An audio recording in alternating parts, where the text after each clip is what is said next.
Добро утро на всички! Ето и нашия довършен пети кладенец в квартал Рилци, област Добрич. Вчера довършихме кладенеца си. Тук има много вода. Водата, която влиза в кладенеца от дамарите, е над 40 литра в минута. Свършихме се работата, пуснахме тръбите, отиваме през следващия, де-факто в комшията деца вика. Продължаваме да работим, има много търсене, вършим си работа качествено, водата не спира да върви. Моята помпа, която хвърля над 2 кубика и половина на час, тук не спира. Не може да го източи, не спира.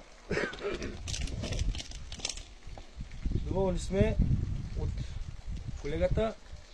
Аз също много съм доволен. В срок изпълниха това, намериха хубав воден стълб и работиха много качествено и мисля, че няма да сбъркате, ако ги повикате да ви работят.